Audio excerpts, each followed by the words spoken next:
Before the clock strikes 12, Adekunle Tayo, you will. It was around 10 p.m. in the night. I was chatting with my friends on Facebook when I got an incoming call from an unknown number. I sighed in exasperation at the rude interruption and pressed the answer call button. I was ready to vent my anger on the person if it turned out to be a wrong number.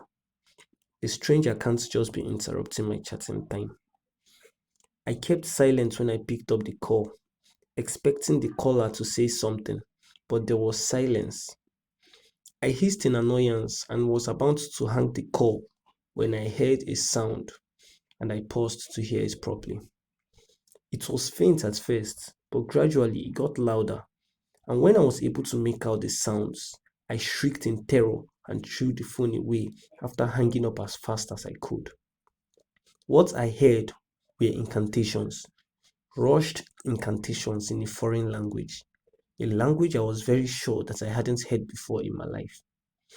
Normally, I would have dismissed it off as a prank call, but what terrified me was that I could understand every word that was incanted and this frightening message that it sent. You will die, you will die before the clock strikes 12. Adekunle Tayo, you will die. I was petrified to my bones in fear, and I quickly covered myself with my bed sheets while muttering a quick prayer as fast as I could.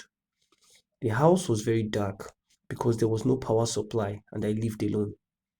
I was never one to be scared of the dark, but at that moment, I felt like I would piss my pants because of the darkness that wasn't my terror. Lord, please save me. I promise I will buy cow for you. Please just save me. I cried silently in fear as I gripped my bedsheets tightly, as if they would protect me. My name isn't Adekunle Tayo. My name is Adekunle Damola. Adekunle Tayo is the name of my late father, who died a long time ago when I was still in primary school. Who was it? What do they want from me? Why did they call my father's name? How do they know my father's name? So many questions ran through my mind, and my hyperactive imagination conjured up countless horrific scenarios. I cursed myself silently because I wasn't helping matters with my line of thoughts. But would a normal human being be able to think normally in such a situation? After what seemed like hours had passed, I managed to fall asleep, forgetting that someone had just promised to kill me before 12. You will die, you will die. Before the clock strikes 12, Adekunle Tayo, you will die. I found myself naked and bound with chains on a stone altar and surrounded by people dressed in red gowns with a black hideous mask that covered their faces.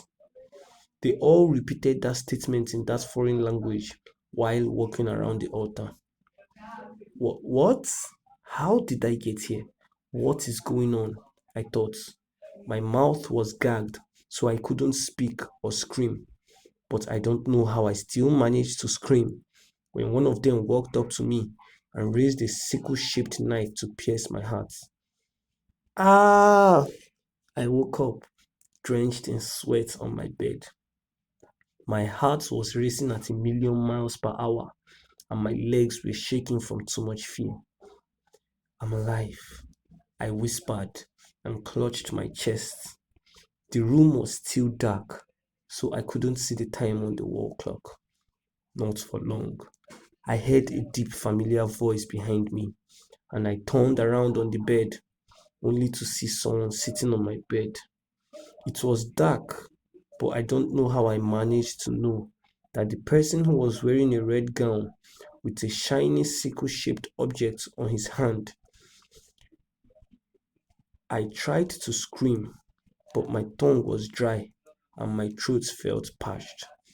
I tried to move, but my limbs were uncooperative, so the person quickly pinned me and raised the knife.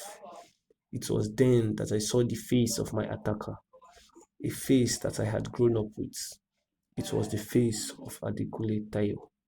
My thoughts were cut short by the sharp pain I felt in my chest.